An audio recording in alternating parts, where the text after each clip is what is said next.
Здравствуйте, вы смотрите «Дорожный патруль» на башкирском спутниковом телевидении. Сегодня в выпуске. В Уфе мужчина застрелил человека, которому был должен денег. В Башкортостане по вине пьяного водителя пострадала женщина. В Казани стартовал всероссийский конкурс «Безопасное колесо-2019». Это и многое другое смотрите прямо сейчас. Вечером 6 июня в Шаранском районе на 13-м километре автодороги Шаран-Такбердина 59-летний местный житель за рулем Kia Cerato допустил опрокидывание с последующим наездом на дерево. В результате аварии водитель скончался на месте происшествия. Подробности выясняются. В Уфе возле Южного автовокзала мужчина застрелил парня 25 лет и ранил девушку 24 лет. Как пишут очевидцы в соцсетях, мужчина остановил машину и выстрелил из ружья парню в голову и ранил в бок девушку.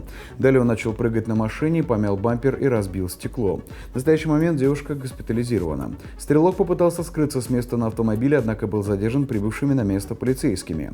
Как сообщили в пресс-службе Следственного комитета, конфликт возник в связи с имеющимся у стрелка денежным долгом перед потерпевшим. В настоящее время на него заведено уголовное дело по статьям убийства и покушения на убийство двух и более лиц. Обстоятельства произошедшего выясняются. В Башкортостане по вине пьяного водителя пострадала женщина. Авария произошла в минувшую пятницу в Стерлитамакском районе на 8-м километре автодороги Стерлитамак-Раевка. По информации Республиканской госавтоинспекции столкнулись автомобили Nissan Avenir и Toyota Hilux. По предварительным данным, 27-летний житель Стерлитамака, управляя автомобилем Nissan, при развороте совершил столкновение с Toyota. Известно, что он управлял машиной без прав. Более того, мужчина находился за рулем в нетрезвом состоянии. 45-летняя пассажирка Nissan получила травму, ее госпитализировали. По данному факту проводится проверка. 5 июня на трассе также произошло ДТП с пострадавшими. По непроверенным пока данным, автомобиль за рулем «Лады Калина» остановился для выполнения левого поворота. В этот момент с ним допускает столкновение следующая позади «Газель». В результате удара отечественную легковушку отбрасывают на встречную полосу, где в нее врезается фура и «Шкода Октавия». В результате ДТП пострадали 3 женщины. Подробности уточняются. Вечером минувшую субботу в микрорайоне Шакша в Уфе под колесами автомобиля оказался лось. Он остался жив, но получил травмы и не мог самостоятельно подняться. По словам очевидцев, животное сломало ногу. Обстоятельства аварии предстоит установить. В России приняли закон об ужесточении наказаний за пьяное ДТП. Документ в Нижнюю палату парламента внесли депутаты и члены Совета Федерации. Теперь срок тюремного заключения может быть увеличен до 15 лет. Подробности далее. Если авария привела к причинению тяжкого вреда здоровью, водителю будет грозить от 3 до 7 лет тюрьмы. Если в результате ДТП погиб человек, виновника лишат свободы на срок от 5 до 12 лет. Если в случае аварии погибли 2 или более человек, водителю будет грозить от 8 до 15 лет колонии. Более того, предлагается ужесточить наказание за совершение ДТП в нетрезвом состоянии на железнодорожном, воздушном, морском и внутреннем водном транспорте и метрополитене. Также предлагается добавить в категорию тяжких неосторожные деяния, за совершение которых водитель может отправиться за решетку на срок до 15 лет.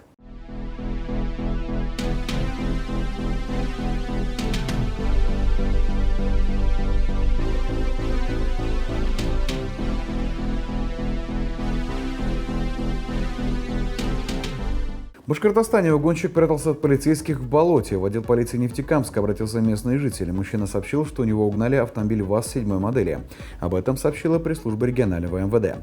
Полицейским удалось выйти на след автомобиля, а машину обнаружили возле банного комплекса. Угонщик успел скрыться. По данному факту были ориентированы все наружные наряды. В эту же ночь оперативники обнаружили молодого человека в грязной одежде. Свою вину злоумышленник отрицать не стал. На вопрос, почему такой грязный, парень пояснил, после того, как бросил автомобиль, скрывался от полицейских, отсиживаясь в болоте. Сейчас решается вопрос о возбуждении уголовного дела. В Уфе провели рейд по опасным участкам дорог. Депутат Госдумы Зарибек Ускаров, руководители городских служб и автоинспекции проверили опасные участки и дороги, прилегающие к столичным школам. Какие меры будут приняты для снижения аварийности, смотрите далее. Трафик на улице Менделеева возле остановки «Чайная фабрика» всегда высокий, но людей это не останавливает. Перебегают дорогу и пожилые с сумками, и молодые со смартфонами в руках. Хотя в 20 метрах установлен светофор. Рисковать просто незачем. И это место является местом концентрации ДТП. Основные – это выход пешеходов в неположенном месте. Ну, то есть в качестве меры здесь, ну, можно сказать, даже единственное, что можно сделать, это ограничить этот доступ. А это ограничить доступ мы можем только пешеходными ограждениями. Башкортостан находится на втором месте в России по количеству аварийных участков. Только в Уфе их порядка сотни. Наиболее проблемные посетили парламентарии, автоинспекторы и коммунальщики. Цель – понять, за счет чего можно уменьшить количество ДТП и снизить смертность и травматизм на дорогах. Монумент Дружбы – один из самых аварийных участков Уфы. Статистика гласит, что из года в год здесь совершаются наезды на пешеходов прямо на зебре. Поэтому принято решение построить подземный переход. Сроки завершения строительства уже в этом году. Это позволит не только сократить травматизм на месте, откуда берет начало Уфа, но и увеличить пропускную способность. А вот на улице Мубарякова движение небольшое, но между 9 и 18 школами проезжая часть не освещена в темное время суток. Светофора тоже нет, а знак пешеходного перехода едва заметен. Как и зебра, которую не красили уже несколько лет. Я спрашиваю, почему не работание? Не передан нам город пока на баланс. То есть вот ждать не нужно, пока пройдет трагедия. Поэтому это надо делать сейчас, к началу учебного года. А вот у лицея номер 160, что на улице Амантай, ситуация серьезней. Здесь нет пешеходных переходов непосредственно перед входом в учебное заведение. А трафик приличный, причем с нескольких сторон. Местные жители, увидев людей в форме коммунальщиков, предложили место, где необходимо оборудовать переход. Очень плохая видимость. Во-вторых, выезжают машины из магазина, тоже не совсем хорошая видимость, да? И плюс машины идут вот здесь вот прямо, да? По возможности, если это будет возможно, может быть, какой-то переход поставить пешеходный. Но светофор, я считаю, будет не очень актуально ставить для данного подъема. Побывали участники рейда на пересечении улиц Менделеева и Кувыкина и попытались понять, как развести потоки автотранспорта и трамваев с минимальными рисками для пешеходов. В целом же подобные рейды будут проводиться регулярно, а их целью будет не только выявление потенциально опасных участков дорог, но и контроль за выполнением решений, которые были приняты. В Казани стартовал всероссийский конкурс юных инспекторов дорожного движения «Безопасное колесо-2019». Юдоцы со всей страны соревнуются в знаниях ПДД, умении искусно управлять велосипедом, основам оказания медицинской помощи, а также покажут свои творческие таланты. Башкортостан представляет дети Ишимбайского района, которые победили в региональном соревновании. Целью этого мероприятия стало воспитание законопослушных участников дорожного движения, а также профилактика детского дорожно-транспортного травматизма и формирование культуры безопасного поведения на дороге. Конкурс завершится сегодня, 10 июня 2019 года. Пожелаем нашим ребятам удачи! В Башкортостане система «Инцидент» помогла отремонтировать дорогу и мост. Жители деревни Старотамьянова пожаловались на бездорожье сообщества социальной сети. После недавнего ремонта переправы пройти, даже проехать по ней получается с трудом. Обращение зафиксировала система «Инцидент Менеджмент». Проехать сложно, не повредив дно машины, а авто застревает в ночное время, в яму могут провалиться пешеходы. А по этому мосту каждый день школьный автобус перевозит детей в школу.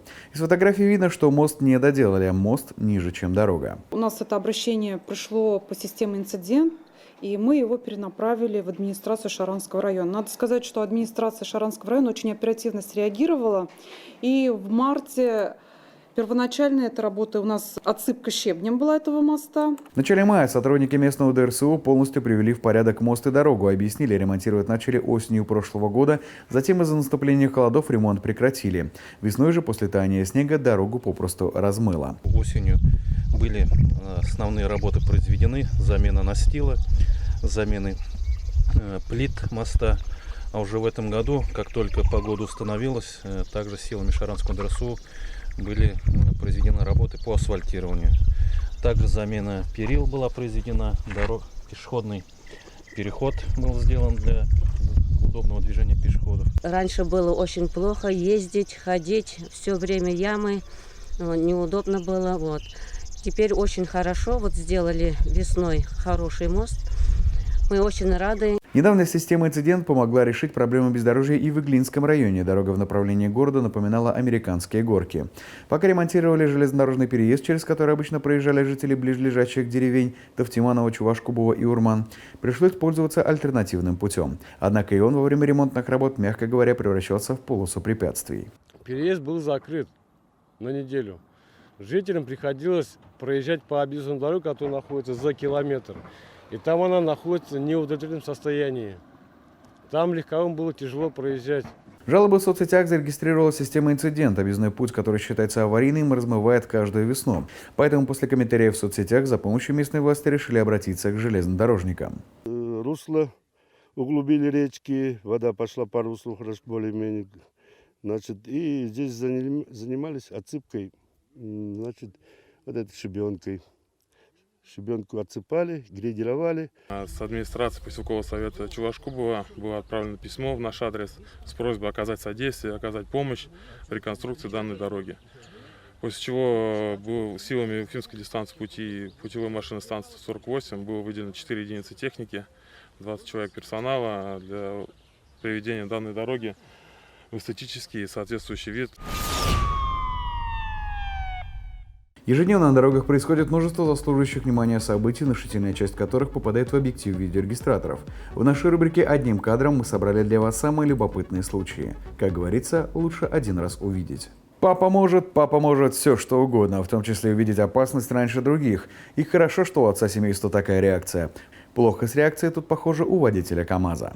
Лесорубом может подрабатывать водитель этого автомобиля, если, конечно, рискнет еще раз сесть за руль. Пострадало дерево, пострадала машина и пострадали люди. Морали нет, есть совет – не гоняйте. Пользоваться телефоном во время движения очень опасно. Еще опаснее, когда любитель соцсетей водит тяжелую машину, наполненную пассажирами.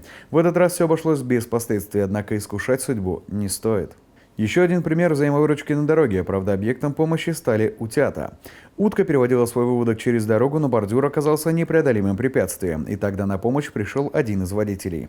Надеемся, что с пернатым семейством все будет хорошо.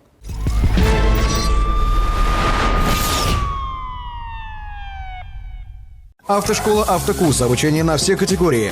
Город Уфа, проспект Октября 132/3, поселок Чесноковка, улица Школьная, 2/2. Телефон 293 4606. Думаете, что подарить автолюбителю? Отличное решение — подарочная карта «Лукойл». Ее можно оплатить топливо, товары мини-маркета и кафе на АЗС «Лукойл». Позвольте владельцу подарочной карты самостоятельно выбрать подарок. У вас проблема, у нас решение. Квалифицированный персонал, запчасти в наличии, приятные цены и персональный подход. Сервисный центр «Лето». Мы делаем то, что хорошо знаем. ОСАГО 24. Полис со скидкой до 50%. Бесплатная доставка. Ищите нас в Дубльгиз по телефону в Уфе 266 46 24. Наружка и коврики всего 200 рублей. Пит-стоп Уфа. Кирова 128/1.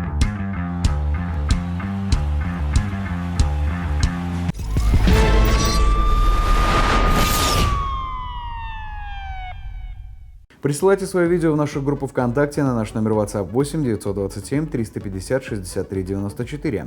Вы смотрели «Дорожный патруль Уфа». Удачи на дорогах!